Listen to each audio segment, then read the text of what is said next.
uh, study of Laplace transforms, and we had been studying. Of course, we studied Laplace transform, and last time we even started with inverse of Laplace transforms, inverse Laplace transforms, not inverse of Laplace transforms, inverse Laplace transforms, inverse of some certain functions. So our definition went like this: if L of ft is f of s, that means if the Laplace transform of small f is capital F, and then I will call Laplace inverse of capital F as small f. And all the examples we have seen from our table of Laplace transforms, we realize that f of s has always been an rational algebraic function, and its inverses were easy to find for standard ones. So you had a standard table of inverse Laplace transform.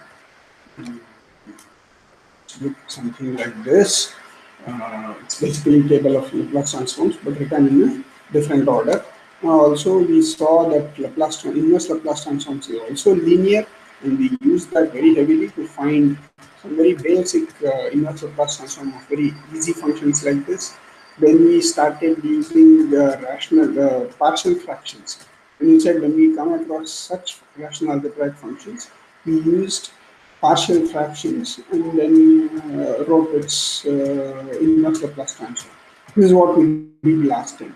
Today, what I want to do is I want to continue finding inverse Laplace transform. Right now, we know only one method, which is through rational functions, partial fractions.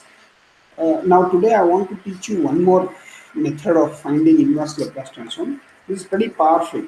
But there is one small caveat, like I want to say something. Strictly speaking, this is in one section called, I think, 2113 of your textbook by Grewal, which is not part of the syllabus.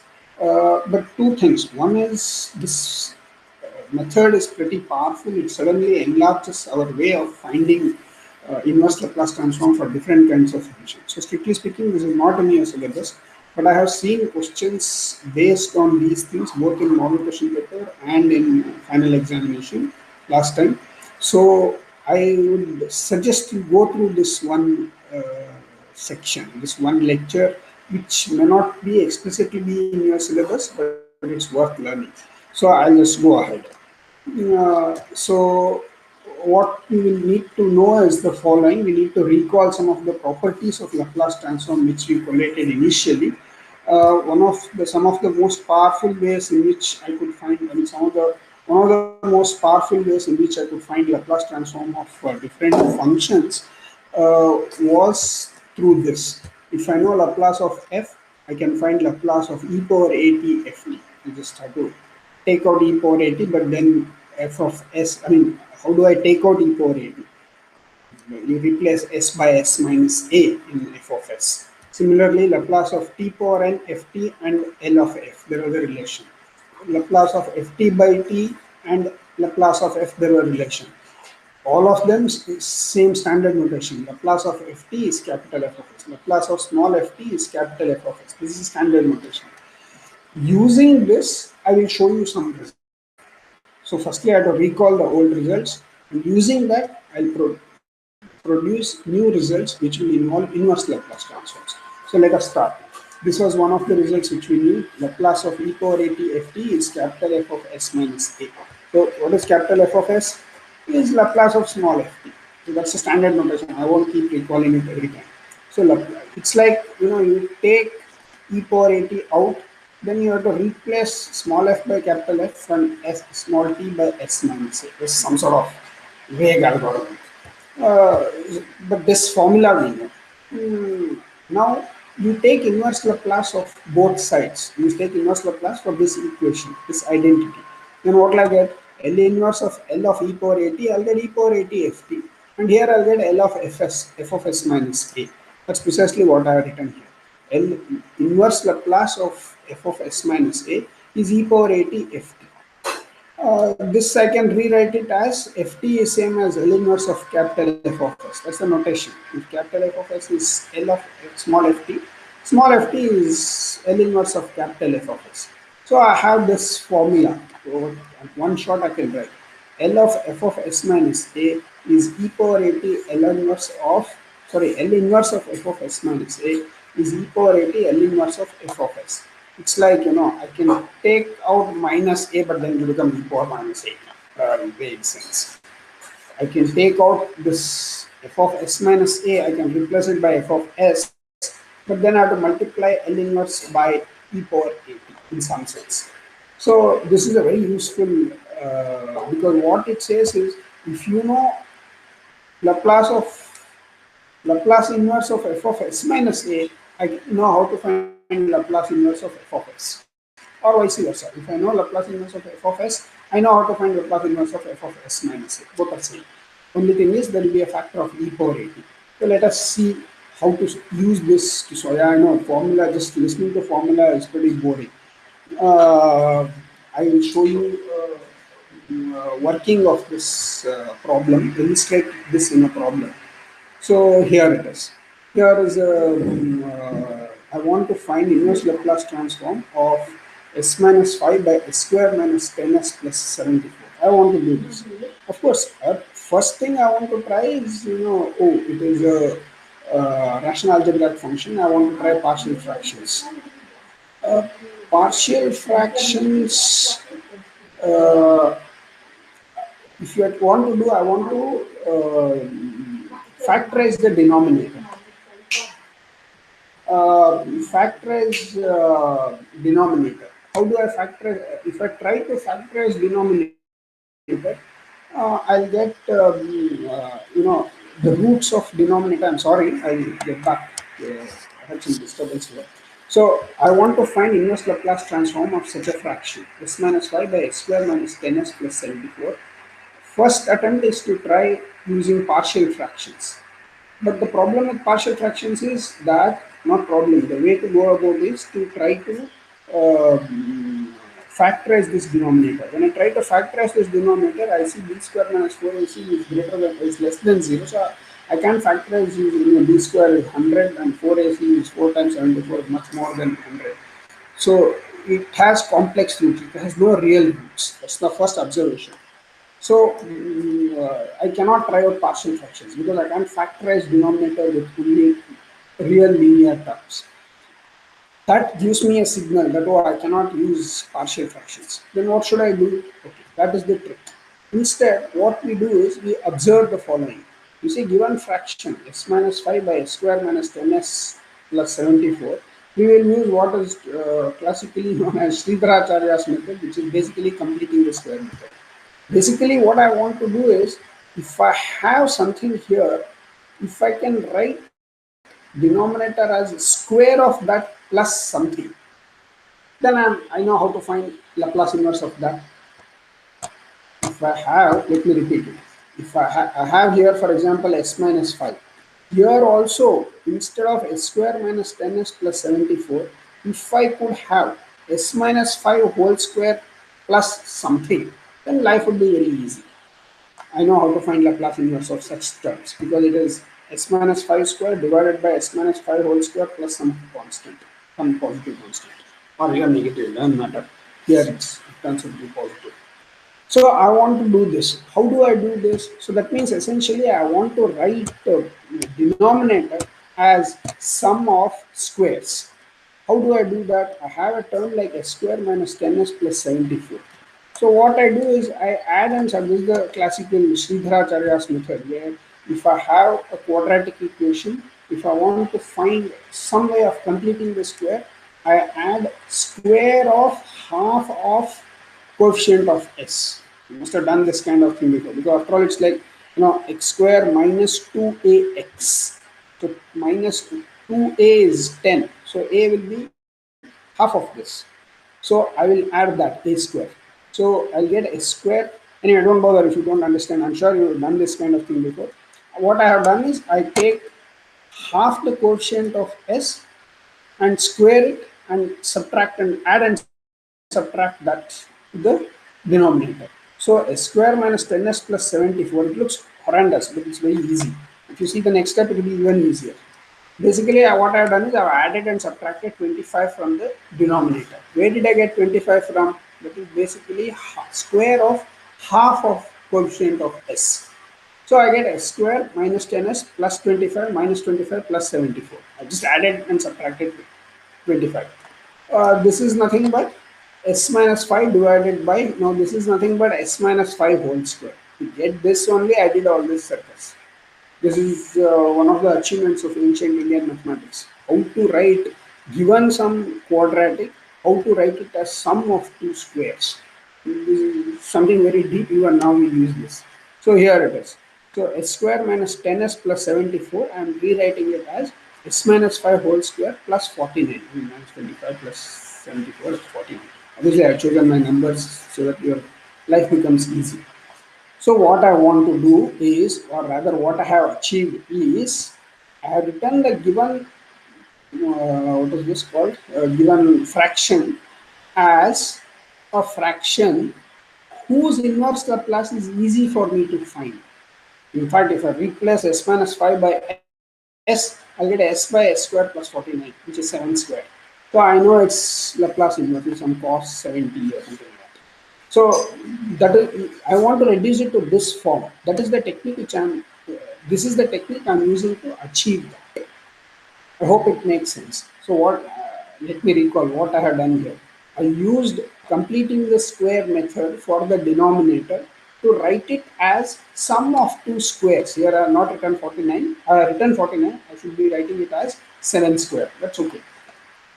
So I have rewritten given expression for which I want to find inverse Laplace transform as something by something, same thing square plus same thing square. This is coincidence. Coincidence means I have chosen problem like this. I'll show you more complicated ones later. So this means basically s minus 5 divided by s square minus 10s plus 74 is same as s minus 5 by s minus 5 whole square plus 7 square. I hope you understood this. Please go through this once more.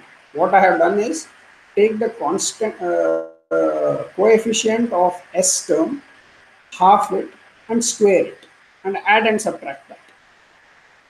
That's the algorithm.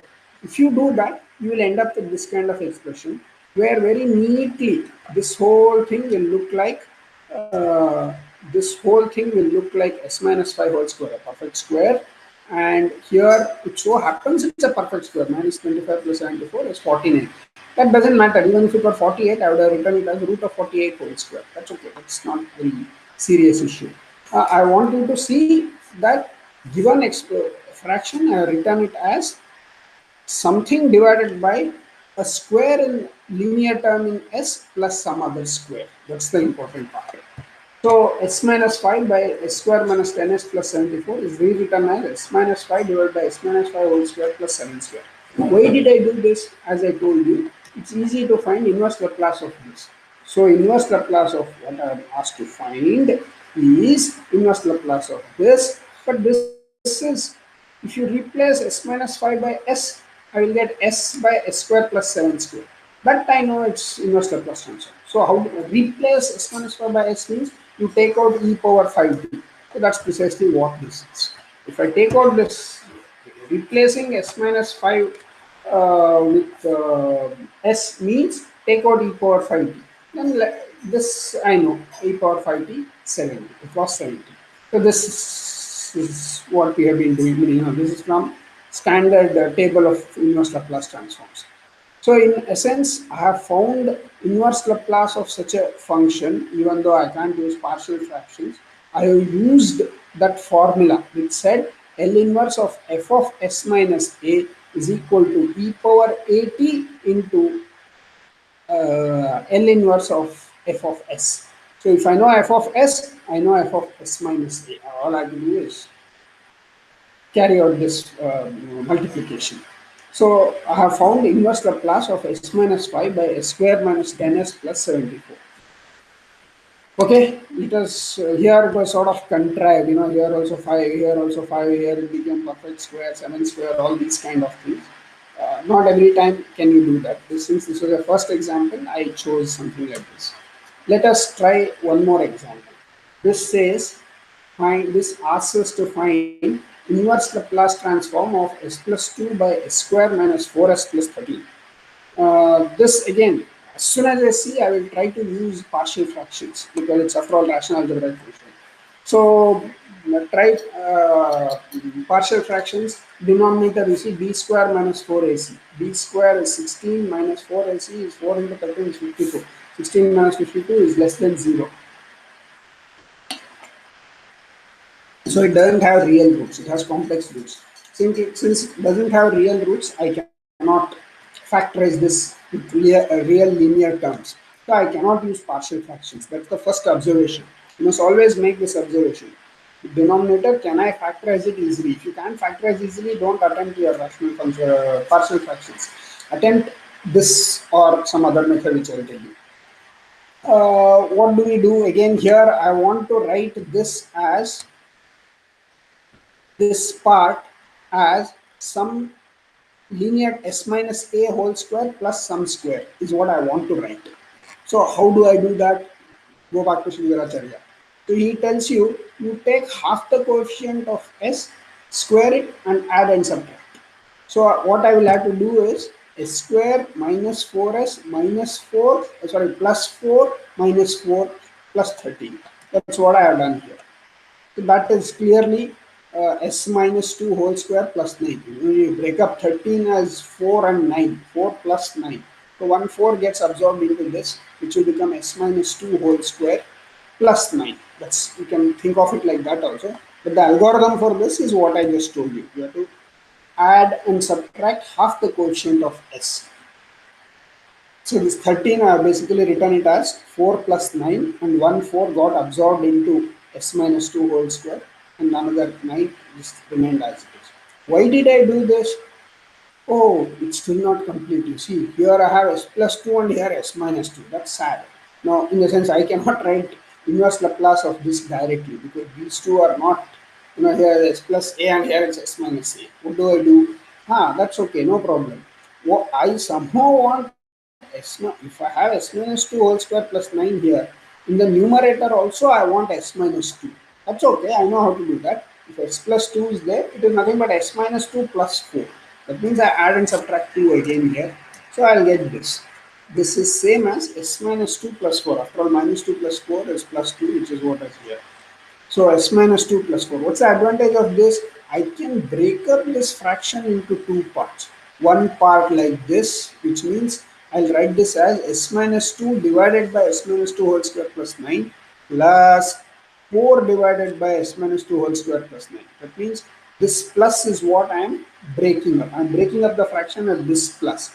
That means it looks like this. S minus 2 by s minus 2 whole square plus 9 plus 4 divided by s minus 2 whole square by 9. This is one term and this is another term. This is another term. So these are the two terms I get. What's the advantage of this? This is very easy. Now you know how to find inverse Laplace of this and inverse Laplace of this because this is of the form s minus a. Here only s minus a in the denominator. Numerator also I want something appropriately. I have to make one more manipulation. You will see what I will do. So essentially till now what has happened, given expression, given fraction, I have written it as sum of two fractions, both of which it should be easy to find inverse Laplace transform. So this is the strategy. Always you try to find, how do you find inverse Laplace transform of a given arbitrary function, not arbitrary, at least these kind of things. You will have to break it up into two parts such that inverse Laplace of both of them are easy to find. Then I use linearity. That's precisely what I do. So s plus 2 divided by s square minus 4s plus 13, its inverse Laplace is same as inverse Laplace of s minus 2 by s minus 2 whole square plus 3 square plus inverse Laplace of 4 by s minus 2 whole square plus 3 square. Basically, I broke up this into two fractions. One is this, another is this, and I do this inverse Laplace is what I'm taking. Now, how do I find this? I use that formula. Laplace inverse of f of s minus a is same as Laplace of f of s, but you must multiply by e power at. That's what it is. So if I use that, I'll get this is same as e power 2t Laplace inverse of s by s square plus 3 square. And this, I will take out 4, but I'll get a 1 here. but I want it in the standard form. Since there is 3 square here, then a square, I want to put a here, I want to put a 3 here.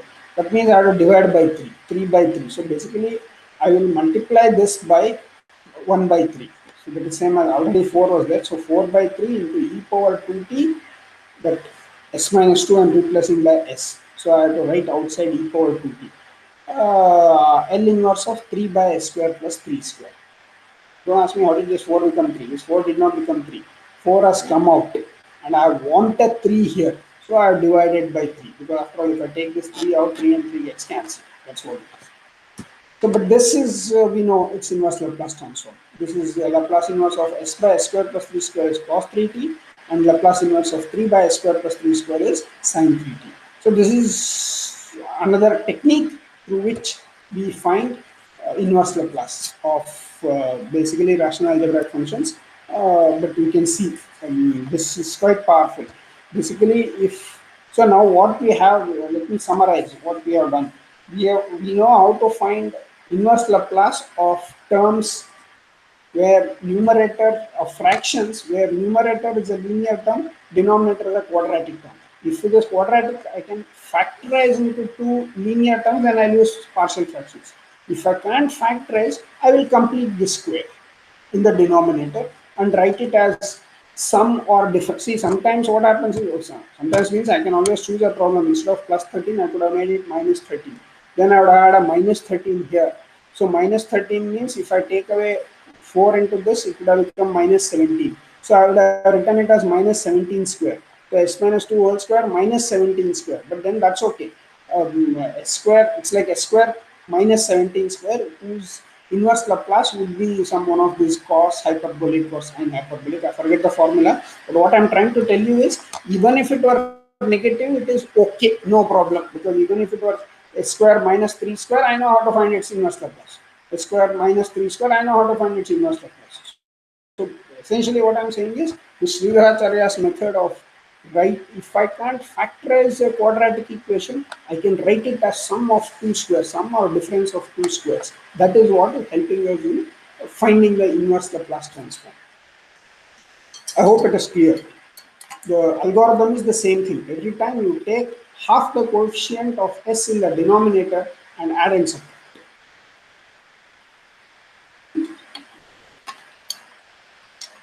I've shown you two examples. I think that will suffice. If you want, we will go through these once more.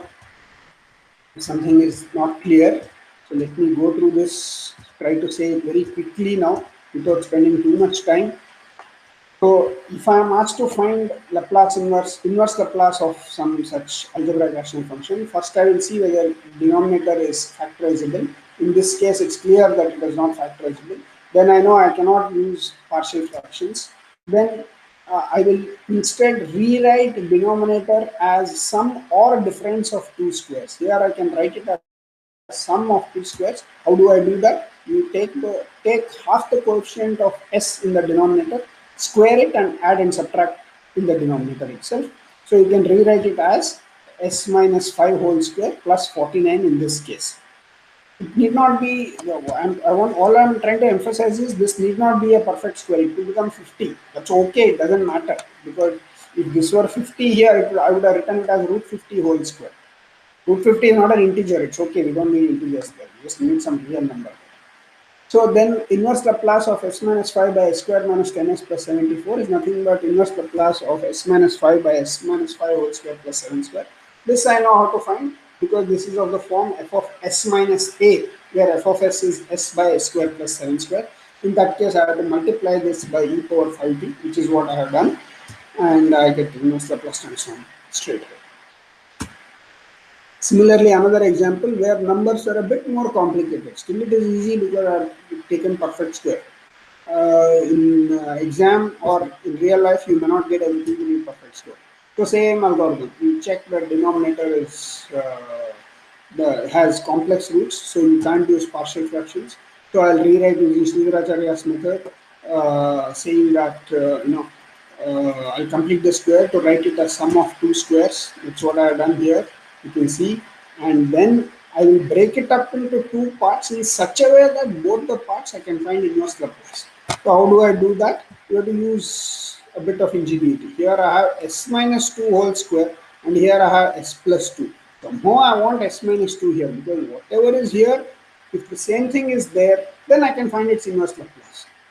Or it must be complete constant, like as it happens in the second case. Here there's no s minus 2, s plus 2, and there's no s term. So that is okay. Again, for that I can find inverse Laplace. So I break up s plus 2 as s minus 2 plus 4. So I get s minus 2 plus this plus 4 by this. So I get this, and then again I use this formula where s minus 2 by s minus 2 whole square plus 3 square. Its inverse Laplace is e power 2t inverse Laplace of s by s square plus 3 square, which is cos 3t, etc. etc. So please note that there is a small manipulation here to get 3 here. But basically I have to divide by 3. We have done this kind of thing before, so I won't waste too much time on this. Okay, good. There is one more formula. Good. There are several of these. I'll tell only 2 of them. Maybe I'll tell 3, but I'll illustrate only for 2. These are strictly not in the syllabus, as I told you, but there are questions based on this. So I thought to be complete, or to make sure that you can do well in your examination, I written down these also. But in addition to that, this is not so bad, or it's not so pathetic. It's quite important also to find inverse Laplace using these techniques. It's important that you know this. So another formula we know is this. What did this say? If I know Laplace of ft, sorry, what does this say? This basically relates, it tells me that Laplace of ft is same as, sorry, Laplace of tft is same as minus d by ds Laplace of ft. That means if I know Laplace of ft, I can find Laplace of tft. But then same story should hold good, no? If you know inverse Laplace of ft, then I should know inverse Laplace of tft also. Essentially, that's what we are going to use. So I'll show you how to use that. Did I say one small wrong thing? Don't worry, this is the formula. LTFT is minus d by ds of f of s. This formula we know, we have seen this before. If multiplication by t is amounting to differentiation. We had seen it as Laplace of t power n ft is minus dn by ds n f of s, nth derivative of f of s. And that time also I had told you most important formula, most important aspect of this formula is for when n equal to 1. So when I multiply ft by t, I can find its Laplace if I know Laplace of ft itself. So I'm going to use this. So same thing will work for inverse Laplaces also.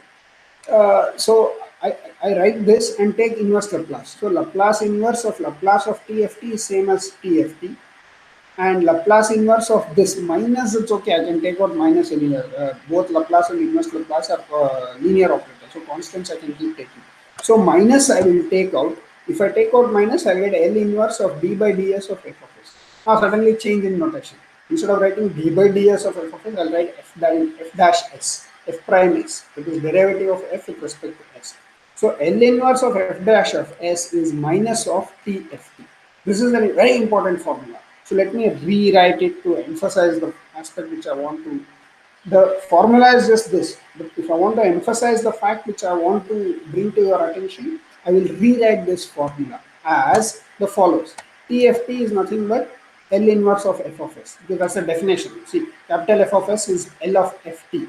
I told you this is a standard notation, which means ft, small ft is L inverse of capital F of s. So in short, I have this formula. L inverse of f dash s is equal to minus t times L inverse of f of s. This is a very powerful formula. This is the heart of why Laplace transform is important in solving differential equations. What it says is, if you take inverse Laplace of f dash, it is nothing but inverse Laplace of fs with a minus t multiplied. Multiplication is easier thing to do than finding derivative and then integrating. So this formula is very useful, and this is what makes Laplace transforms pretty powerful. L inverse of f dash s is t times L inverse of f of s. That means if I want to find this, if I can find this, I'm done. That means if I want to find this, I can find this. That means, what I'm trying to say is, if I want to find inverse Laplace of f of s, if I know inverse Laplace of f dash s, then also it's okay. Because all I have to do is divide by minus t. that I written it like this. L inverse of f of s is minus of L inverse of f dash s by dt. All these are same formula written in different form, where this final form is very useful in the sense, if I want to find this, if I want to find left hand side, I will find right hand side. Right hand side, what is it? I will just find inverse Laplace of f dash s. Then I will have found inverse Laplace of f of s. I know, again, instead of formula, let me show you an example. So let us find inverse Laplace transform of log of s plus 1. First and foremost, I can't use any partial fractions or any of the previous methods, because log of s plus 1 is not an algebraic rational function at all, rational algebraic function at all. It's a logarithm, it's a power series if you want to look at it.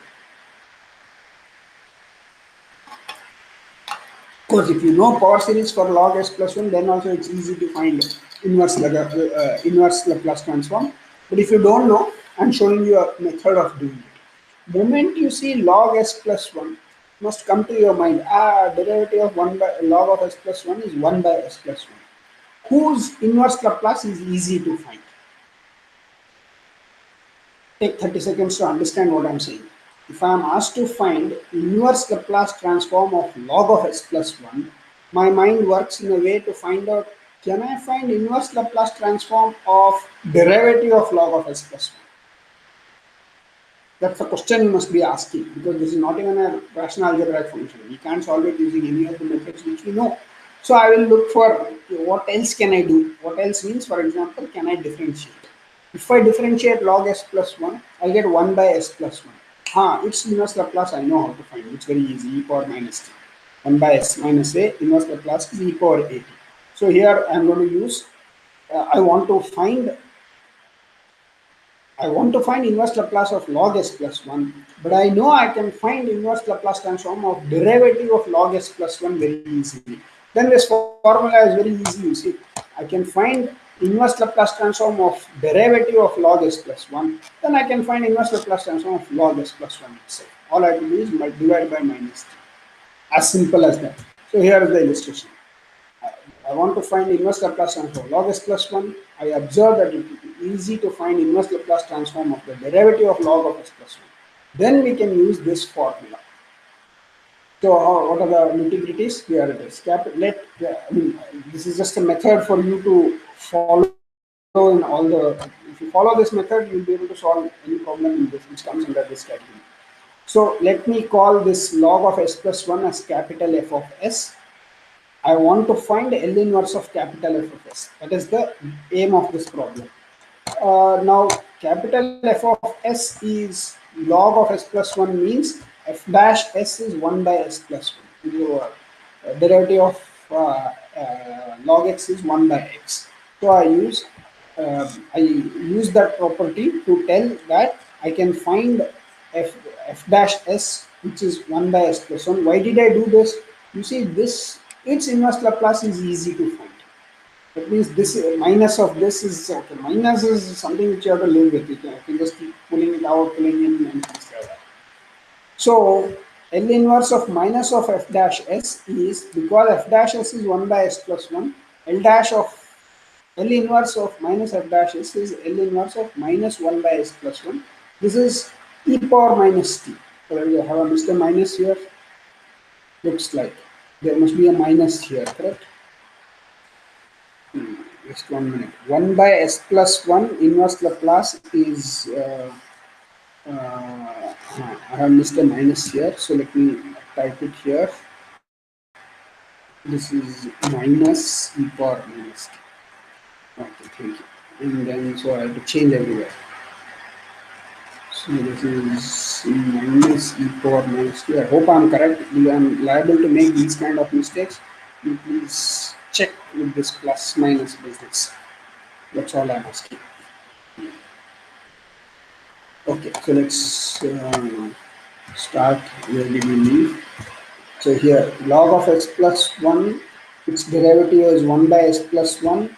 So L inverse of minus of f dash s is L inverse of minus of 1 by s plus 1, which is its inverse Laplace transform is minus. I'll take it out.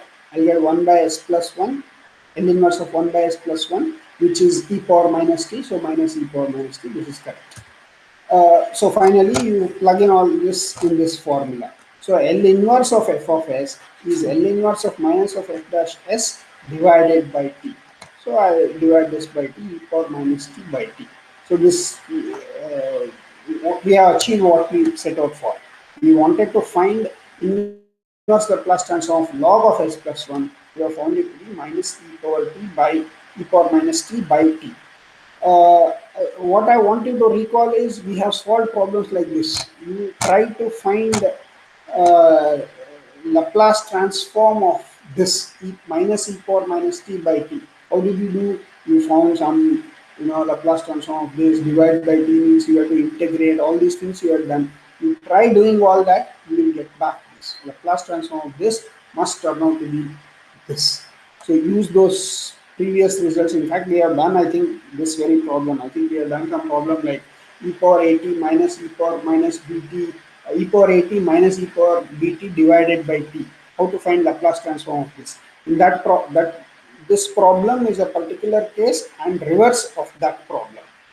And for this, we have to use, there also we have to use the same formula for Laplace transform, but here I am using it for inverse Laplace. Let me illustrate this. This was a very easy problem. Only thing is, I made it very easy because I wanted you to see the use of this formula. But next one is going to be a bit more complicated. Here I want you to find inverse Laplace of cot inverse of s by a. So you see, this is also like the previous case. Log of s plus 1 is not an algebraic rational function. So I can't do it any of the usual traditional way of partial fraction or using the e power a to business. But again, I'll observe here, what is the derivative of cot inverse of s by a?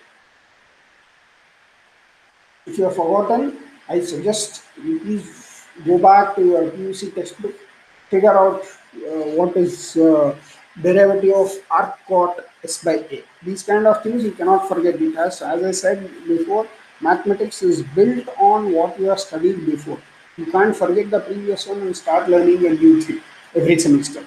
So you must remember this.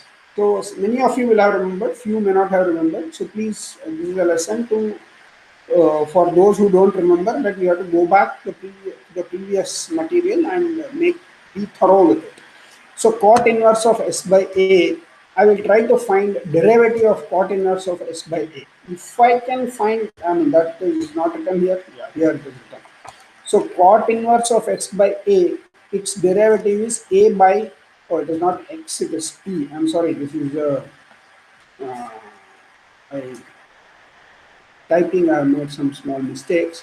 This is not x, but it is t, because for me time is the independent variable. T square by x square, that's what it should be. So everywhere I change this. I'm sorry. Give me 1 minute, I'll change this and then we can get back to our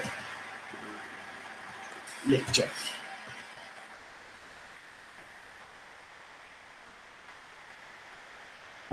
Last place, I suppose, no place. Yes, I'll forget, so I'll change it right now. That's the last place. So what have we done here? So if those of you who remember in derivative of cot inverse x by a or s by a, it's easy.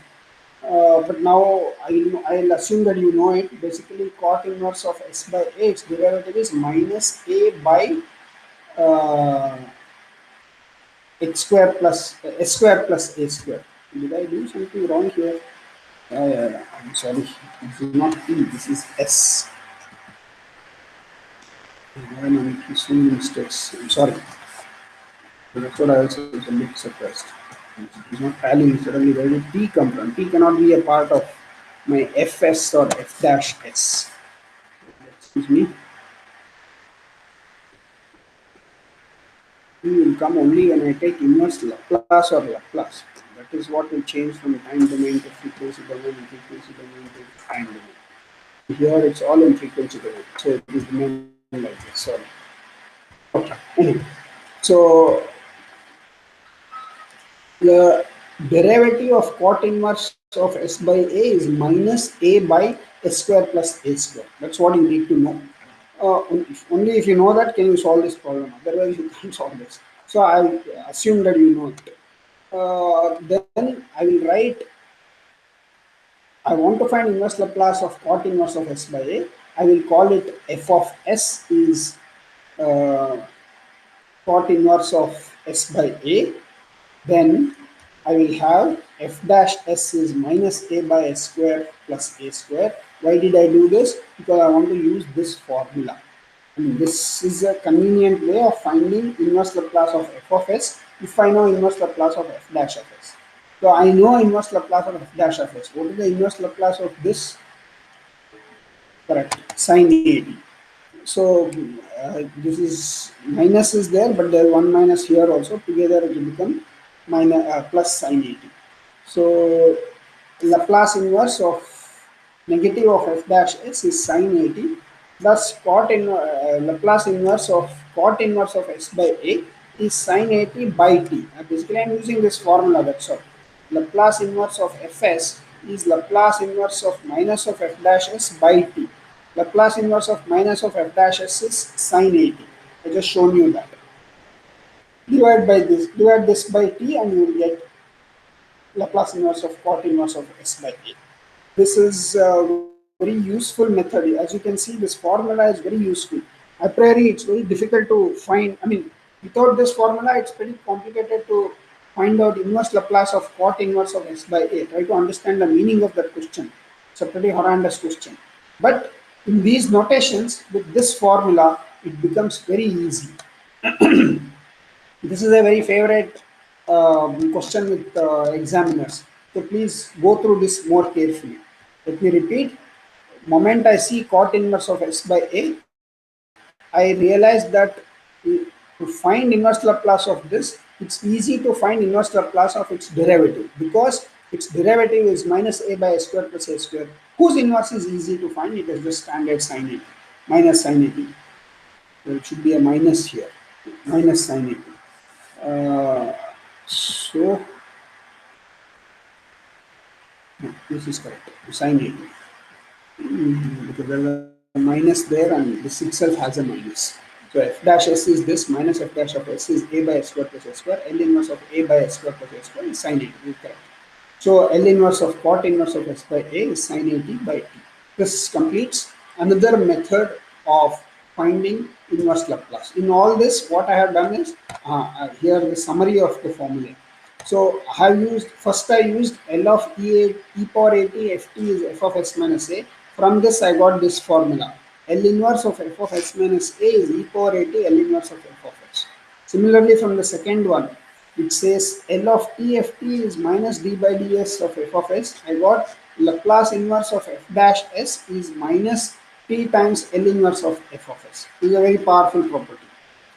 Very useful. Powerful means very useful in trying to figure out inverse Laplace of various functions. If I want, so basically, let me repeat at the risk of boring you. To find inverse Laplace of a function, I just need to find inverse Laplace of its derivative. That is what this formula says. That's the crux. Similarly, there was another formula which I am not going to illustrate here. Laplace of ft by t is integral of f of s ds from s to infinity. I told you these two are like inverses. Here I multiply by t, so I differentiate with respect to s. Here I divide by t, so I take inverse of derivative, which is the inverse of differentiation, which is integration. So I integrate f of s from s to infinity. Now taking Laplace inverse of this equation, I'll get ft by t is L inverse of integral. So this means ft means L inverse of f of s. So here, what is the upshot of this? If I want to find L inverse of f of s, can I find, if I can find L inverse of integral of f of s, then also I am done. Because if I know left hand side, I know right hand side. All I have to do is multiply by t. Here, so these two together will be very powerful. If I want to find inverse Laplace of f of s, if I know inverse Laplace of f dash s, I can find this. Or if I know inverse Laplace of integral, then also I can find inverse Laplace of f of s, which together is a very powerful combination. So basically, if I want to find Laplace inverse of some function, I will first see all the usual algebraic rational function, partial fractions, all those things we'll see. If none of them work, then I appeal to calculus. I'll try to find inverse Laplace of its derivative or inverse Laplace of its integral with these limits. Either of them I can find inverse Laplace transform. This suddenly adds to your armory very large number of arrows to attack this problem of finding inverse Laplace transform. Invariably in the exam there will be question based on these two definitely. So you please go through this more carefully. Okay, how much time do I have? Another 10 minutes. So I will start with what is known as the next part, which is convolution theorem, is what I want to tell. Convolution is a very important mathematical operation you carry out on two functions. I've given the definition there. If f and g are two functions of real variable t, then their convolution is a function which is defined as the following. F star g is f of t minus integral of f of t minus u into g of u du, u varying from 0 to t. Clearly u, I don't have to write u varying from 0 to theta because the integration is with respect to u, so the limits is also with respect to u. Limit also are u varying from 0 to t. This is sort of funny kind of definition when you see it for the first time, and this is the first time you are seeing convolution. You remember when you are first learned all these functions, operations, and things like binary operation and things like that, you must have seen questions like 2 star 3 is 2 plus 3 or 2 into 3 minus 1 or something like that. A star b is a into b minus 1. Check whether it is commutative, all those kind of questions you are asked. That is when you are given two numbers and you are combining two numbers in a non-standard way. Standard way is addition, multiplication, subtraction, division. Non-standard is their combination. That's what I spent one lecture right in the beginning telling you about playing with numbers. This is playing with function. Now I have two functions f and g. I want to combine them. There are different ways of combining. As I told you before, f plus g is one way of combining the function, coordinate-wise addition. Multiplying, coordinate-wise multiplication. I also had different kind of operations where unary operation, that means you give me function f, I'll just give you back its derivative. That also has to be thought of as a function of functions. Similarly, here now I have another function which will add two functions. Means the star is an operation on f and g, on functions, real value functions. How does it operate? This is the definition. F star g is integral of f of t minus u gu du between 0 to t. I know intuitively it's not at all clear. What does it say? It's not at all clear. But it's an extremely powerful way of combining functions because many of the operators, many means you still don't know the example. For example, Laplace transform. Laplace transform respects this kind of combining. What does it mean? That is the essence of convolution theorem, which I'm going to explain to you. Before that, let us try to understand convolution a bit more. This is not typically not part of your exam, but it helps to understand this. I want to find through an example, I want to show you what f star g is. F of t is t, g of t is t squared. These are the two functions. I told you, I want to combine two functions. So this is one function, f of t is t, another function is g of t is t squared. I can combine in different way. Ft plus gt is t plus t squared. Ft into gt is t cubed. I can combine in different way, ft power gt, all sorts of things I can do. So one of the things which I'm going to do now is I want to convolve these two. It's like I add two, I subtract two, I divide one by the other. Like that, I can convolve the two functions. So how does it work? So convolution of these two functions is, by definition, f star g is f of t minus u into g of u du, its integral. So it's f of t into g of t.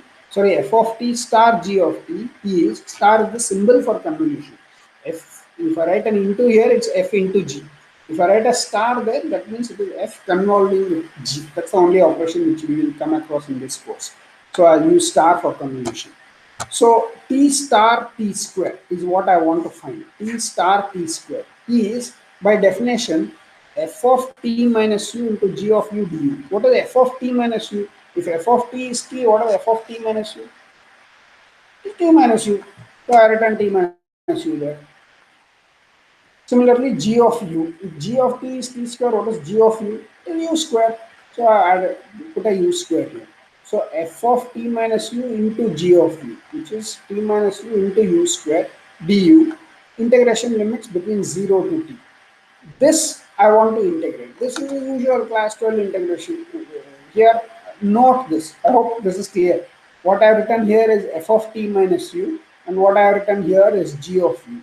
So, by definition, f of t minus u into g of u between 0 to t. This is what I want to integrate over what u varying from 0 to t. Not this is u varying from 0 to t. Very easy to do. T minus u square du between 0 to t. T u square, if I integrate, I'll get t u cube by 3. And here I'll get u cube, which I integrate, I'll get u power 4 by 4. There's a minus here, I put that minus here. And this whole thing between limits u equal to 0 to t. So if I put u equal to t, I'll get t cube into t, which is t power 4 by 3 minus t power 4 by 4. So t power 4 by 3 minus t power 4 by 4 will be t power 4 by 12. And the other extreme u is 0, so this whole thing will be 0. So I don't want to bother with it. So convolving these two functions will give me this new function. You see, ft plus gt would have given me t plus t square. Ft into gt would have given me t into t square, which is t cube. Ft by gt would have given me t by t square, which is 1 by t. It's not a function everywhere. T cannot be 0, where denominator is not 0. Similarly, I am convolving two functions ft and gt to get a new function 1 by 12 into t power 4. This is what I told you right in the beginning. University education in mathematics is all about trying to think of play in functions. Do not think of expressions. Lot of students I have seen you get stuck because you are wondering what these operations are, what is these expressions. You must understand this is all about playing with functions. Playing in our playground of functions, we have different tools. You can add, subtract, multiply. You can do complicated things like convolution and things like that. So this is one example of another kind of play, which is what I'm illustrating here. So convolution of f of t, convolution of t and t square is 1 by 12 t power 4. You can take various functions. You can take sine t and t and try to substitute these in this formula and find out what are the convolution. Convolution is very important for people who study signals, and because signals convolve, they come together in this particular fashion. We'll see that in some other course, but just take it from me that convolution of functions is important. It's like telling when you first learned addition, why are we learning addition? I didn't tell you, yeah, it is important because it will be used later. Similarly, you have to understand that convolution is an operation which is very important in signal systems, how signals convolve. One has to study that. Of course, mathematically also it's pretty beautiful. One of the beauty aspects is what you will see in the convolution theorem of Laplace transform. This will come again in Fourier transform also. So most obvious thing is convolution is commutative. Obviously, f star g, you write g star u. G star u is g of t minus u into f of u. So you write t minus u as some new variable, and you can see that both turn out to be the same. Whether you write g of t minus u into f of u or f minus u into g of u, both are same. I have not made a slide to make you see this, but I'm sure you can do it on your own. So convolution is commutative. F star g is same as g star f. F minus g is not same as g minus f. F by g is not same as g by f. Of course, f into g is same as g into f. F plus g is same as g into f. Similarly, convolution f star g is same as g star f. Let us see one graph. It really is not very illuminating, but once you must, for me, any function is a graph. So you have to see the graph. Ft equal to t. Try not to see what is less than t. Less than 0, because for me everything is only in first quadrant, but unfortunately I written down for the full t negative also, but don't think of it, just think of it as a line from origin going upwards with slope 1. Ft looks like this, gt looks like this. We know this is a straight line whose slope is 1. This is a parabola whose vertex, etc., in gt is t square. If I convolve the two, 1 by 12 t power 4 will start looking like this. So that means this curve convolved with this curve will give me this curve. Yeah, geometrically it's not very clear what is happening. Yeah, you talked about f plus g, you knew. For example, if this is g and this is f, I know f plus g will just take t square by t up everywhere. Everywhere it will be t up, so it will, as it will all fold up. This thing will fold up a bit more. That is a geometric integration. But for convolution, you can't give such an easy geometric picture. So I will not attempt more of this convolution. All I will appeal to is that you must remember this formula for convolution. F star g is this way of combining two functions. F star g is f of t minus u into g of u du between 0 and t integration. This you must know. If you forget this, you will be in trouble. So please recall this, memorize this. F star g is integral of f of t minus u gu du, integration limits from 0 to t. Most important aspect of this convolution is this convolution theorem, which says I should have written it the other way, left hand side, right hand side, and right hand side, left hand side. That's okay, doesn't matter. Laplace of f star g is Laplace of f into Laplace of g. See here, I have written what is on the right hand side, I'll read it first. Laplace of f star g is Laplace of f into Laplace of g. So what was being convolved here has become a multiplication here. Laplace respects convolution. So convolution, it's like, if you recall, differentiation as an operator. D of f plus g is df plus dg. D of f minus g is df minus dg. But d of f into g is not df into dg. You add some Leibniz rule. D of f into g is df into g plus f into dg. You might have called it UV rule or whatever it is. So d does not respect product. Means derivative of product of functions is not product of derivative of functions. D of uv is not du into dv.